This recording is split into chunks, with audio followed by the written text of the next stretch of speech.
Cette charmante maison fut jadis la première école du village, c'était en 1799. Aujourd'hui, elle abrite un musée. Y entrer, c'est plonger dans le monde de la vie rurale d'autrefois. Ce qui intéresse les personnes, c'est de voir que dans le musée, on a reconstitué finalement la petite vie sympathique du monde rural, qui était une vie où les gens vivaient à leur rythme, même si la vie était difficile, mais les gens prenaient leur temps.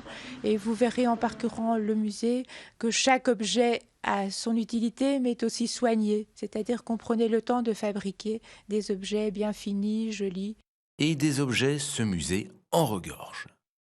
Alors ici, on se trouve dans le vivoire. Et j'ai ici notamment ce petit objet fort sympathique qui est un peigne à myrtille. Donc il permettait de ramasser les myrtilles à la bonne période. La tasse moustache, c'est amusant, c'est une tasse qui est réalisée pour les gens qui portaient la moustache. Donc à l'intérieur de la tasse, on a un petit rebord qui, lorsqu'on boit, permet de protéger sa moustache. Je ne sais pas, on pourrait dire du lait, du chocolat.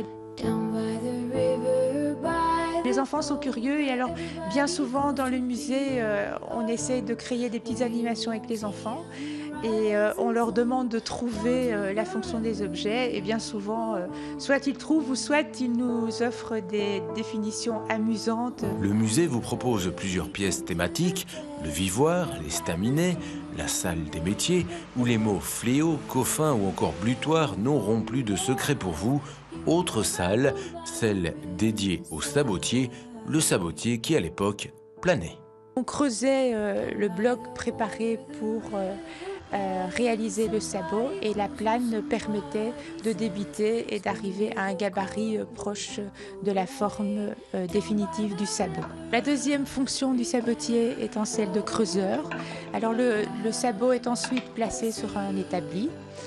Il est bloqué sur cet établi et avec un outil qu'on appelle une cuillère, tout bon sabotier venait en 8 fois, pour la petite anecdote, creuser la partie principale du sabot.